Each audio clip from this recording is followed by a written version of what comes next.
नमस्कार साथियों, welcome to लर्नी जी। आज के इस वीडियो में हम बात करेंगे इसरो की एक महत्वपूर्ण उपलब्धि जो कि उसने एक साथ 104 उपग्रह लॉन्च करके हासिल की है और एक नया विश्व रिकॉर्ड कायम किया है। तो आज के इस वीडियो में हम जानेंगे कैसे इसरो ने इस उपलब्धि को हासिल किया और कैसे उसने इस काम को अंजाम दिया।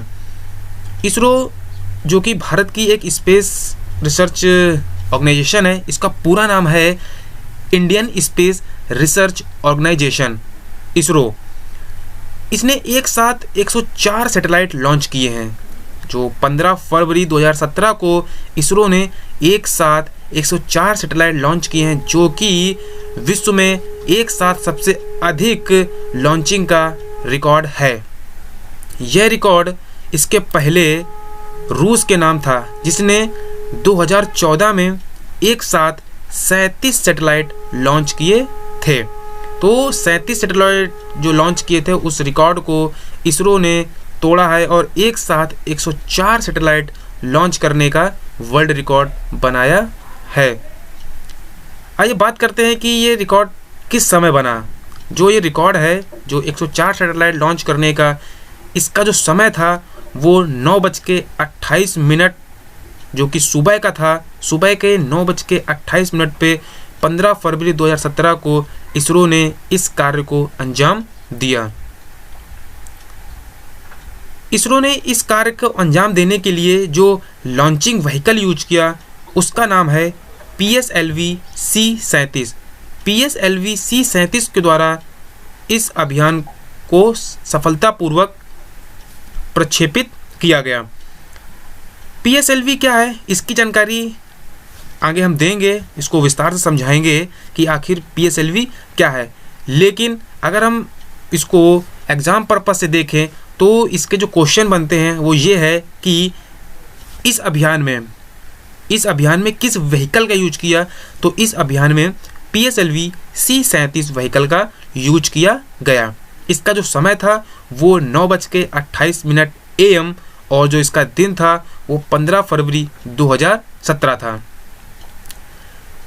अगर हम बात करें इसके पूर्व रिकॉर्ड की, तो जो इसका पूर्व रिकॉर्ड था वो रूस के नाम था, जिसने 2014 में 37 सैटेलाइट लॉन्च किए थे। तो ये कुछ ऐसे टॉपिक हैं जो कि एग्ज़ाम्स में पूछे जा सकते हैं और ये एग्ज़ाम्स के लिए बहुत ही इम्पोर्टेंट है। हालांकि ये जो एग्ज़ाम्स में करंट का जो टॉपिक होता है, उस टॉपिक में ये बहुत ही ज़्यादा पूछा जाने वाला क्वेश्चन बन सकता है।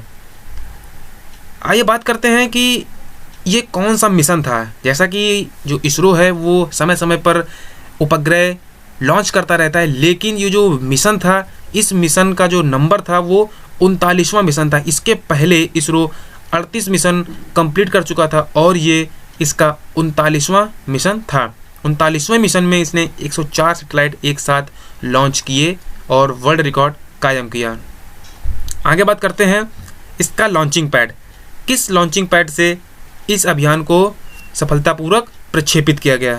तो ये जो लॉन्चिंग पैड था, ये इसरो का जो श्रीहरिकोटा, जहाँ पर इसरो का स्पेस रिसर्च सेंटर है, वहाँ से इसको सतीश धवन स्पेस सेंटर, इसका जो पर्टिकुलर नाम है वो है श्रीहरिकोटा के सतीश धवन स्पेस सेंटर, यहाँ के फर्स्ट लॉन्चिंग पैड से इस अभियान को सफलतापूर्वक प्रक्षेपित किया गया।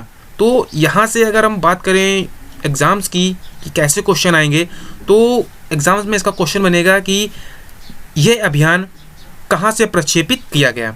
तो यह अभियान श्रीहरिकोटा के सतीश धवन स्पेस सेंटर के फर्स्ट लॉन्चिंग पैड से सफलतापूर्वक अंजाम दिया गया। आगे बात करते हैं कि इस सैटेलाइट में जो भारत ने ये प्रक्षेपित किया 104 सैटेलाइट, इसमें कितने सैटेलाइट कहाँ कहाँ के थे और किन किन देशों के सैटेलाइट को भारत ने एक साथ प्रक्षेपित किया। तो ये जो सैटेलाइटों की संख्या थी यहाँ पर 104 थी।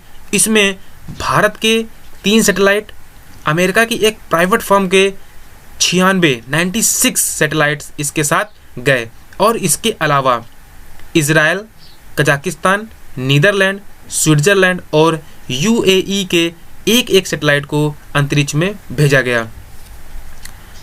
तो फिर से इसको एक बार समझते हैं सैटेलाइट की संख्या और किन किन देशों की भागीदारी थी इसमें, कहाँ कहाँ के सैटेलाइट यूज किए गए। तो इसमें भारत के 3, अमेरिका की प्राइवेट फर्म के 96 और इजराइल, कजाकिस्तान, नीदरलैंड, स्विट्जरलैंड और यूएई के एक एक सैटेलाइट को प्रक्षेपित किया गया। थोड़ा सा और जानकारी लेते हैं।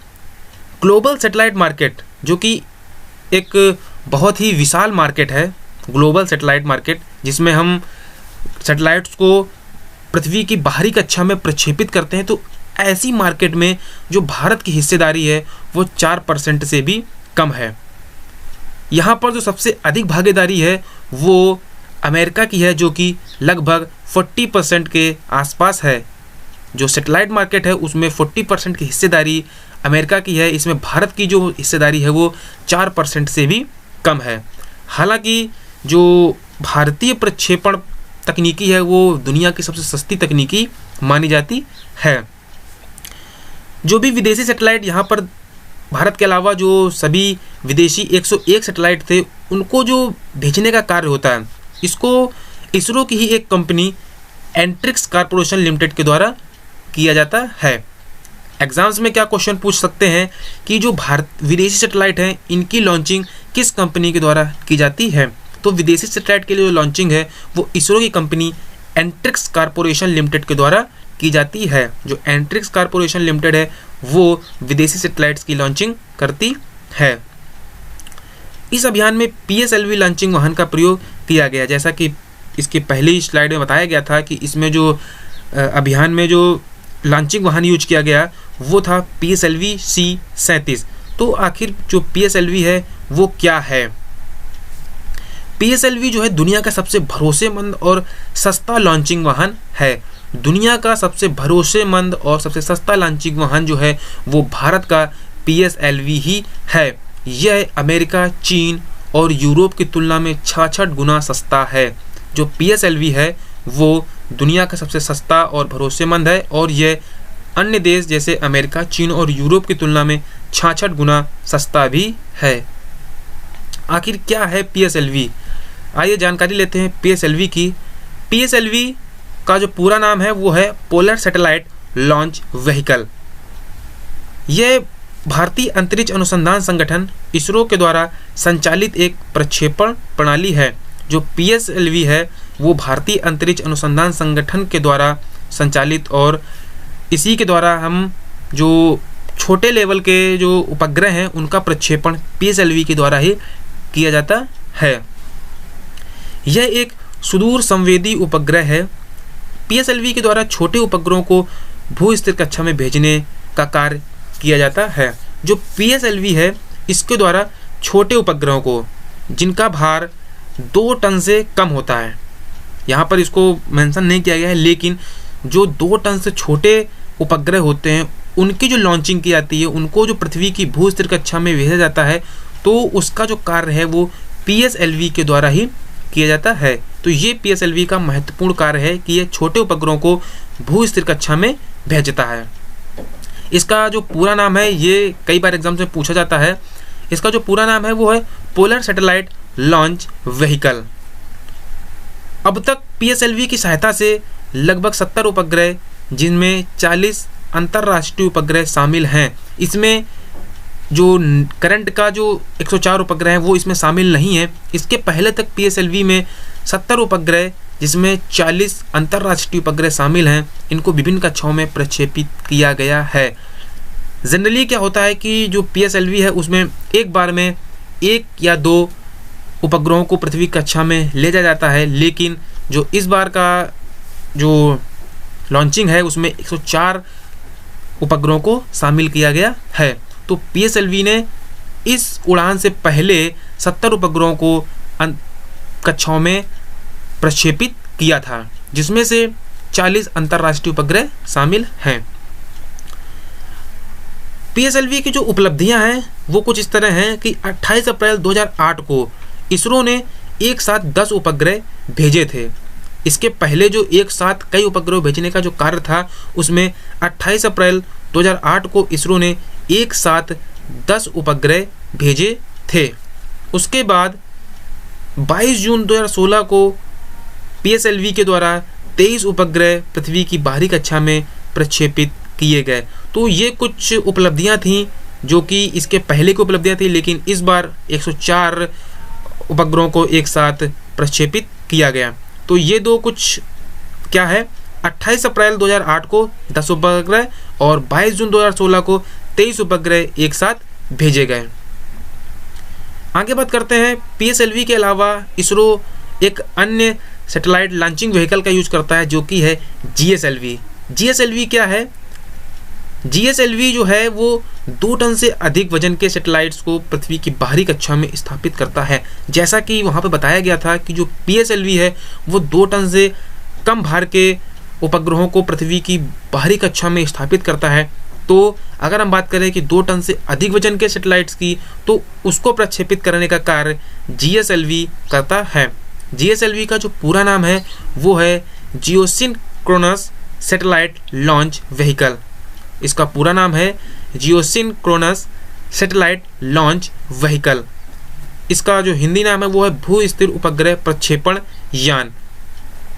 जैसा कि बताया गया कि यह 2 टन से अधिक वजन के सैटेलाइट्स को पृथ्वी की बाहरी कक्षा में स्थापित करता है। इसके अलावा जो इसका एक मुख्य कार्य है वो यह है कि जो GSLV है वो पृथ्वी की जो सुदूर जो स्थापित कक्षाएं हैं, जो कि 36,000 किलोमीटर की ऊंचाई पर स्थिर भू स्थिर कक्षा है, वहाँ पर सैटेलाइट्स को स्थापित करने का कार्य GSLV करता है। तो GSLV का जो कार्य है वो है अधिक वजन और अधिक दूरी पर स्थापित कक्षा में GSLV के द्वारा ही उपग्रहों को स्थापित किया जाता है। GSLV 3 चरणों में काम करता है। जो GSLV का कार्य करने का जो क्रम है वो 3 चरणों में सफलतापूर्वक किया जाता है।